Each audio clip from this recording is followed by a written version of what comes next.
থেকে দেখা সব ইয়াং রুটি করি এরা হচ্ছে রুটি ফেস করতে পারে নাই আলাদা হরাই এলাম একজনকে যাওয়ার জন্য মানে যাওয়ার জন্য ওরা দিদা বলেছে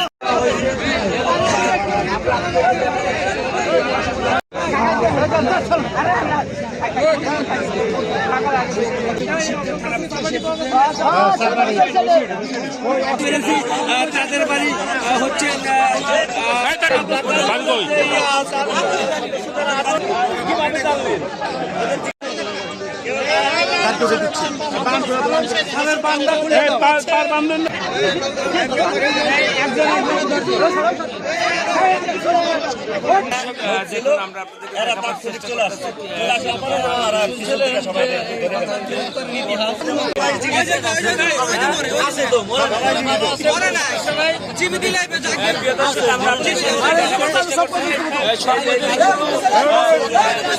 অবস্থায় রয়েছে আমরা আপনাদেরকে দেখানোর চেষ্টা করতেছি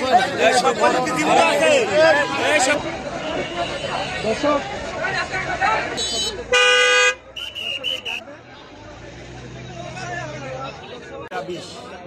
তিনটা 20 পেট্রোলের গাড়ি আসছে 3টা বাজে ওরা চলে গেছে পেট্রোলের সাথে আমাদের সাথে কথা হওয়ার জন্য আমরা এখানে মালা পরবর্তীতে এখানে এসে আমি মাত্র এখানে দাঁড়াইছি পরে আর 4 জন লোক নামছে নাইমে এদিকে মুখ করতেছে ওইদিকে যাইতেছে পরে আমি ডাক দিচ্ছি অপরিচিত আমাদের এলাকার না কৃষি অ্যাম্বুলেন্সে একটা গাড়িতে অ্যাম্বুলেন্সে এর আগে আর একটা গাড়ি আসছে ওই গাড়িটা আমরা যেমন একটু ফলো করছি পরেই ও চলে গেছে ওই গাড়িটা চলে যায় হাইওয়ে দেওয়া উঠে গেছে ওটা আর ধরতে পারি নাই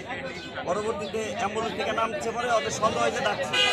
ডাকার পরে জিজ্ঞেস করলাম যে তোমাদের বাড়ি কই বলতেছে কোটালীপাড়া গোপালগঞ্জ এত রাত্রে তোমরা করতে আসছো আমার দিকে আপনার কি সমস্যা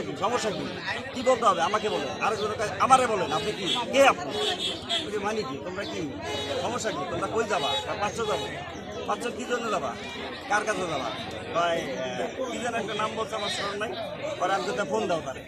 আর তারা ফোন দিতে যায় আর মানে থুতো খাইয়ে গেছে এর পরবর্তীতে আরেকজনে করছে কি 4 জন ছিল আরেকজনে করছে সুরা বাইক করে মারছে আমি দাম করে আপনার খুব মারছে হ্যাঁ মারছে পরে আমি পরে আমাদের ধন্যবাদ আমাদের এলাকার কেউ না এরা কিন্তু আসছে মোল্লারহাট এবং গোপালগঞ্জ থেকে ঘটনাগুলি এই এলাকায় ঘটায় আমাদের এলাকার মানুষগুলি চাপের মুখে থাকে দয়া করে এটা সুষ্ঠু বিচার করলে এবং বাহিরের যারা আসে এদের দিকে একটু যদি আইন শৃঙ্খলা বাহিনী নজর রাখে তাহলে আমাদের এলাকার লোকগুলি